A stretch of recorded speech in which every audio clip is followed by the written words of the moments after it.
Alright, Busia for Yamamuna, Makwaba, so Kosoba, POG Media. So, the source and any daily country, media, be subscribing, no like it. No share media, ama phone so answer it to me, Akabi. And do not forget to click on the notification bell and send a bear any update to be able to drop it. And one so answer it to me, Akabi. No, I sound so at your wide in our comment section. No, I mean, so you wide in it. This case, I have a home come away. Nebusa, yes, I'm more briefing. Yambura and some do any the best so near Bora. More any air track in Ofori Atta Kachebusia, allegedly in entity I say a yak in Ofori Atta visa or the Granico USA no has been expired.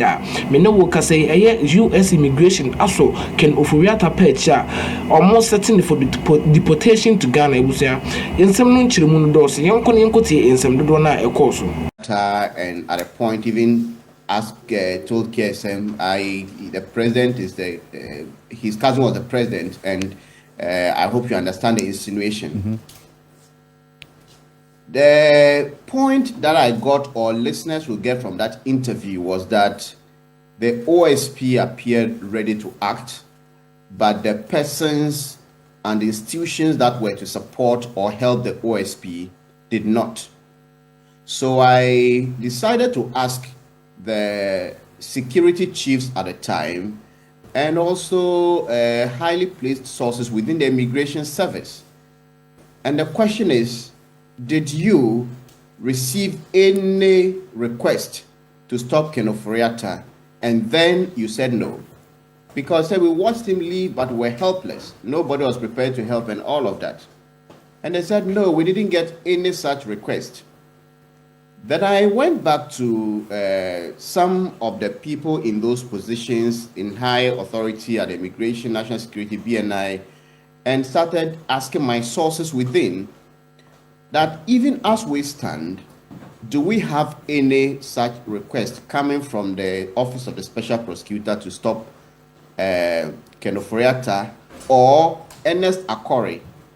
Mind you, if Ken Ofori Atta was the brother of, the cousin of President Akuffo Addo, there was another man who also has been declared wanted in connection with the SML investigation, but has not been, but he left the country too.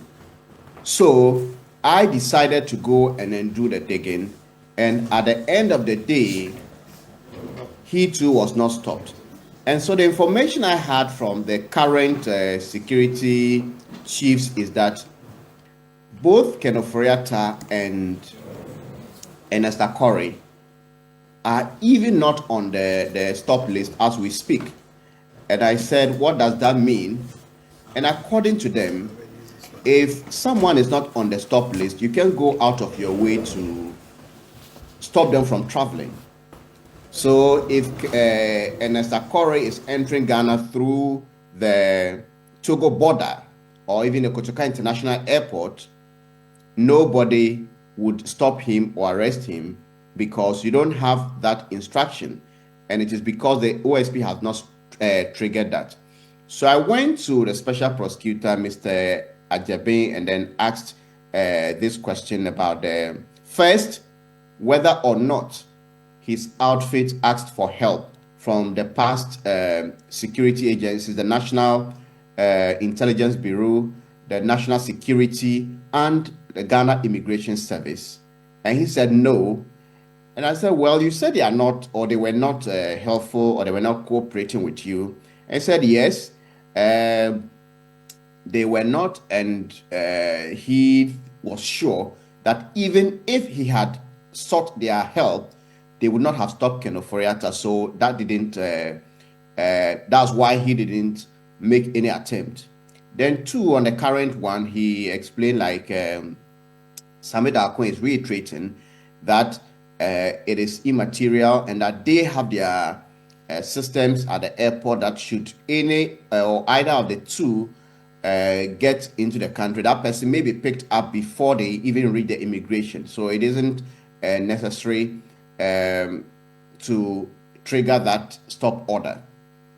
And my sources within the security agencies say that when a stop order is triggered, they don't only look at the airport.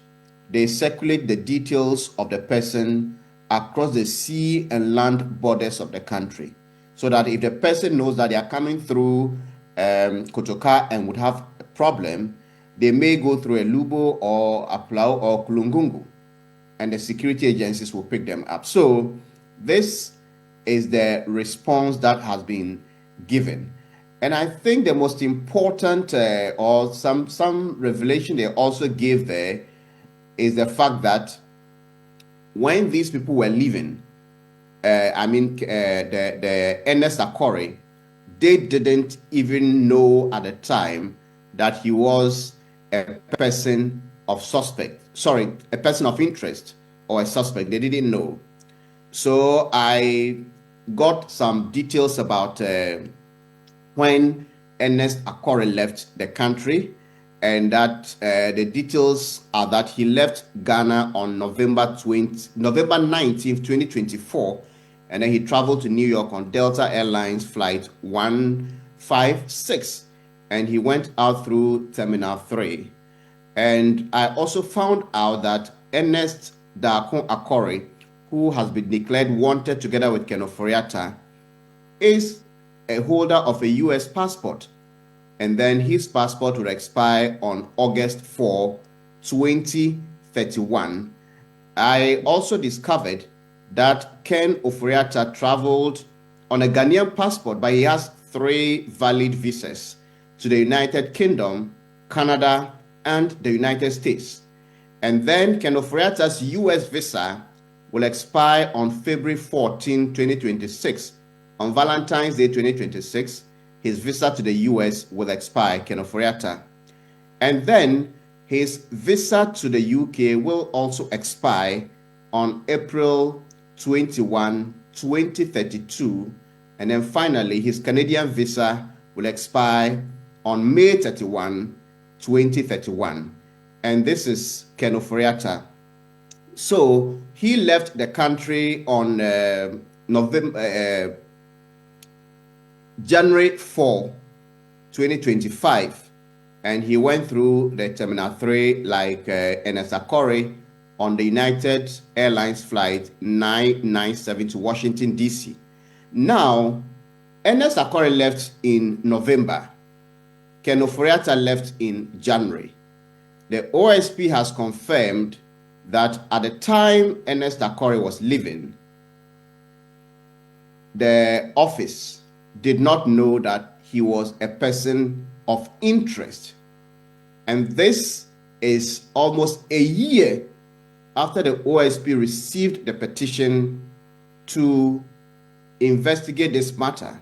And if you watch our documentary or read our reports, you will see Ernest Akore signing a letter on behalf of Ken Ofori, and you would see Ken Ofori been described in that documentary as the person behind the huge consolidated contract. His letters and everything is in there.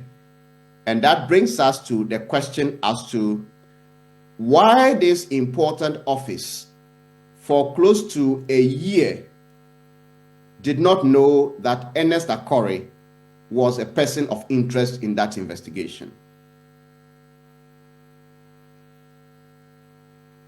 Earlier release did indicate that it is as a result of their own investigation that uncovered Ken Ofori as the key architect or the mastermind behind this SML deal, and not your documentary. Well, Alfred, I don't think we may need to spend so much time debating who uncovered what. The truth of the matter is this: the documentary we produced is online. It is on YouTube. The 3 billion cedis lie. And then there are online text stories we did. And if you look at the images that went with this documentary and even the online story, even without reading the story, you will see Ken Ofori featuring in every one of them. In the documentary and also in the online stories we did, you will find the letter authored by Ken Ofori as the one instructing that the contract should be expanded to the upstream and minerals sectors. And that is the chunk of the contract. So I don't know where this attempt by the Office of the Special Prosecutor to belittle the work that resulted in the whole SML investigation by state authorities and KPMG and everything. I don't know whether I can just tell, but these are just facts online. Okay. Nobody may, if anybody doubts me, they should just go online. Look at the reports we did. Look at the documentary produced. This documentary was played and reproduced on many platforms, and Ofori Atta features prominently. So I don't know where this claim is coming from, and this is a similar claim about some 2-point-something billion dollars they claim. We'll get into that, but I'll acknowledge the presence of Adam Senanu. Adam Senanu is the co-chair of the Citizens Movement Against Corruption, but also is the chair of the African Union Advisory Board Against Corruption. He was successfully elected for the second term a couple of months back. Mr. Senanu, good morning. Thank you for joining us. Good morning, and thank you for having me. Perfect. Also have Hamza Soin.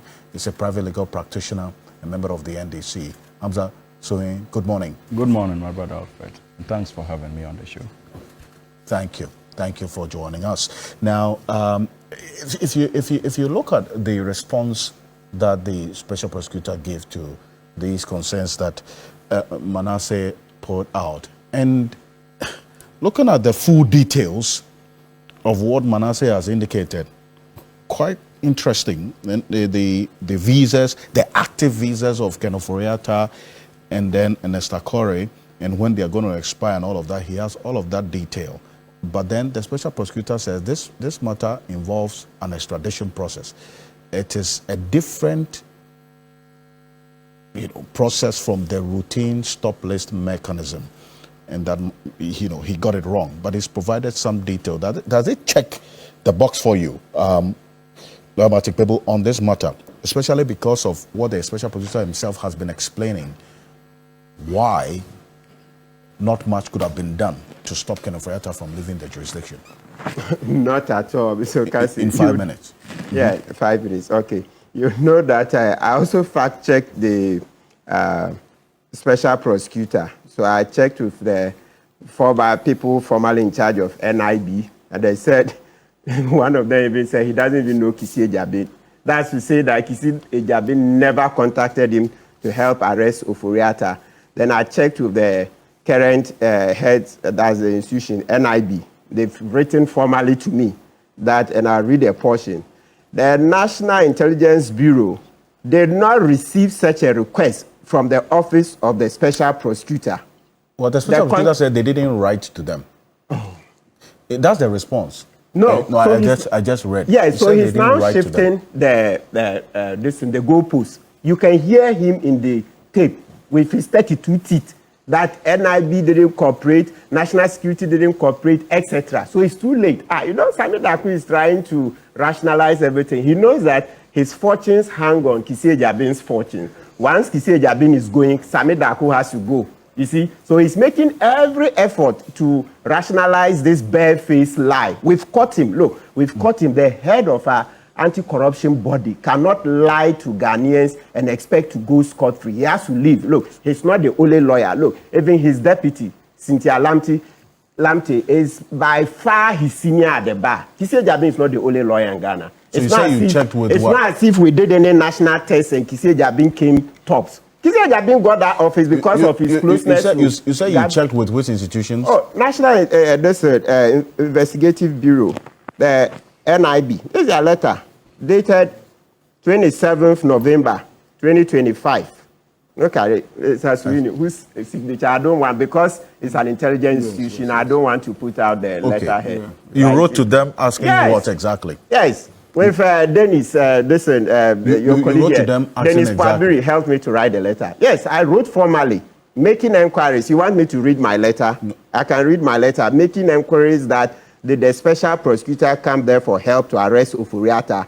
And he said, no. Maybe I can read portions. Look, okay. He said, I write pursuant to Article 21, 1F of the Constitution 1992 and the Right to Information Act 2019, blah, blah, blah, to request the following. 1. Whether the Office of the Special Prosecutor, OSP, has at any point in time formally requested the assistance. So you see, I said requested, not just writing, okay? Requested the assistance of the National Intelligence Bureau to arrest former Minister for Finance, Mr. Ken Ofori, and then other questions asking for the details. And they responded, none. None. So look, we've caught Kissi Ejabin for this singular lie alone. I mean, we all make mistakes. When the heat started coming, if you had come back immediately to say, oh, look, my brothers and sisters, it's a slip, would have taken it. We all make mistakes. Look, I go to court, sometimes you quote a wrong law, the judge will correct you. Sometimes you go to the High Court, counsel is here. Maybe the High Court judge also gets it wrong. You go on appeal, it's corrected. Even the Supreme Court, they make mistakes. So please, don't make that mistake. I'm not pontificating as if I know everything and everything turns around me. No. If you thought that, look, what you said was an error, immediately come. But you see, he's digging himself in. It's terrible. The head of our anti-corruption agency cannot lie to citizens like this and keep that office. Let's look at the other part of the response. I just want you to, because it says the matter of the stop list that Manasseh put out is in his view immaterial because it involved an extradition process, which is fundamentally different from the routine stop list mechanism. No, listen. That's actually Sami Dako cannot. I mean, it's not as if he's a super lawyer.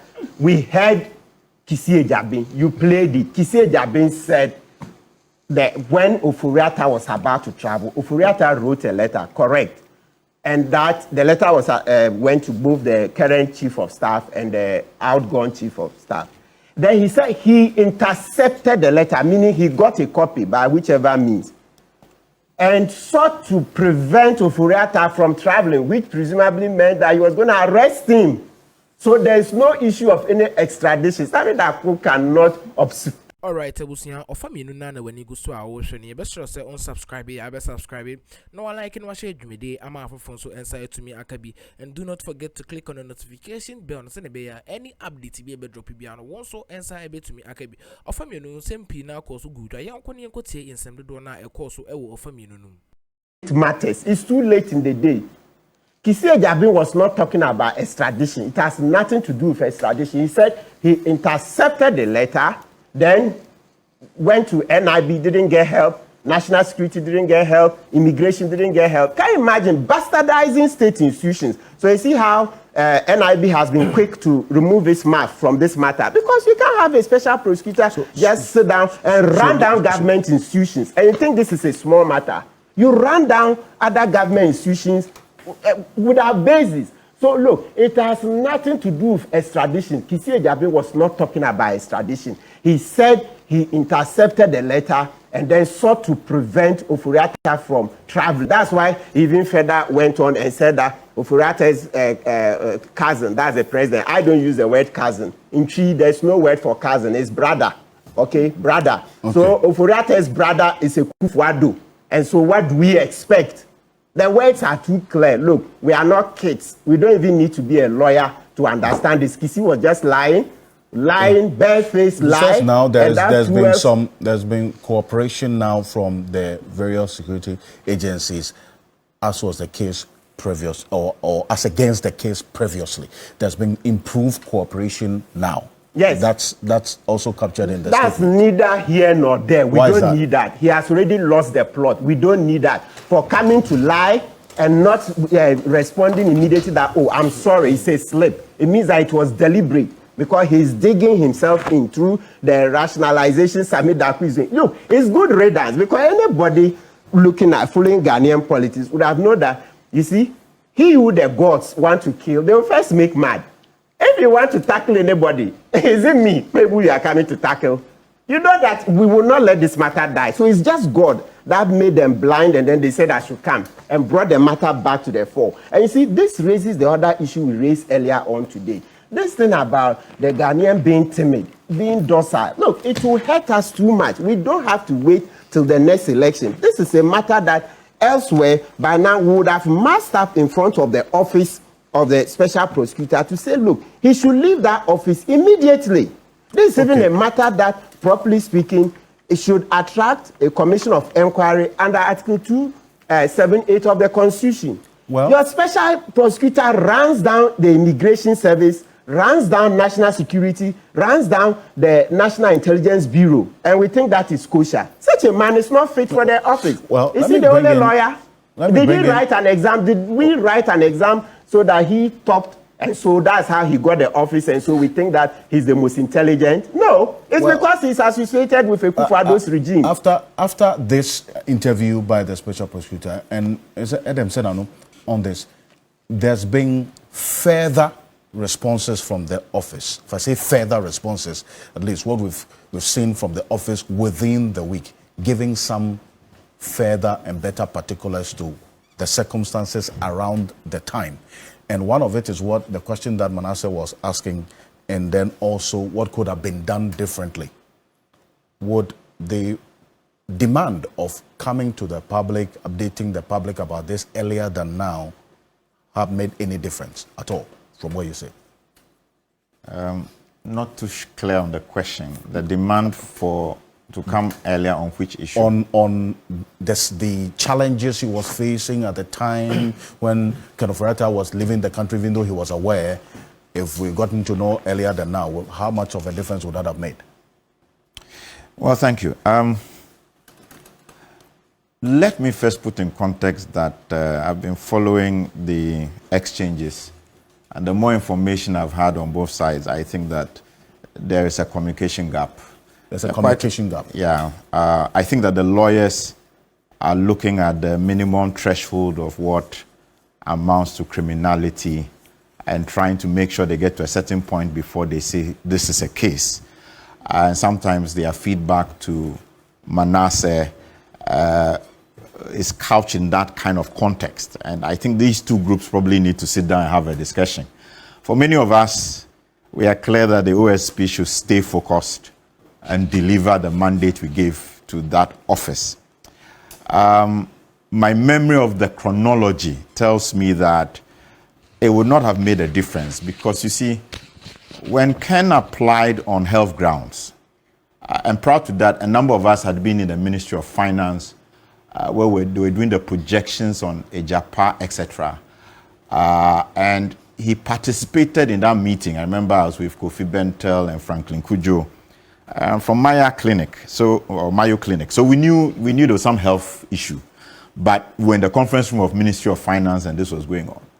And so when these issues came up, many of us felt that the SP should to be more human, more responsive. Allow the man to go and do his health check. This is a Ghanaian at a very high level. He should come back and answer. That's accountability, that's leadership.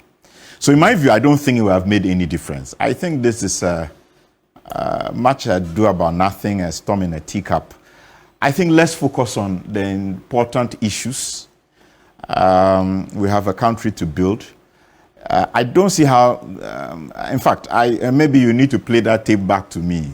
I don't see how that becomes the basis of asking for the removal of the special prosecutor. I probably need much more compelling evidence. So this is not an issue I want to belabor too much. Mm-hmm. I think that let's move on. I see. But then, in the response of the special prosecutor, he did indicate that Kenofurata gave an assurance that anytime he is needed, he would make himself available. That was the assurance he gave to the incoming chief of staff and the outgoing at the time of his departure, which you referenced the meeting, right, that you were privy to.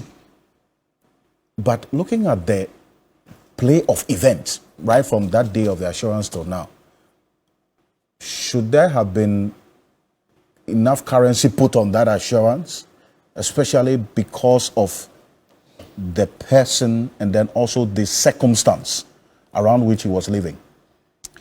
I think that we must take we should take ourselves at face value. I think it would be unfortunate if we began not to be able to say our leaders make a promise and we hold them to their promise. There may be extraneous factors that have led to where we find ourselves today. But if you choose to lead, you must be accountable. And that's the first thing all of us must understand. And if we are not grooming ourselves to understand that, then that's a shame.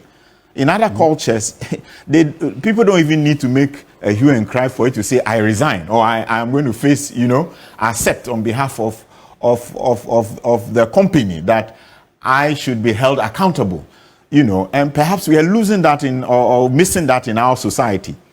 I think that it was all right for them to expect that he will come back. I think that his family, his lawyers have a duty of care to all of us to make sure that he comes back.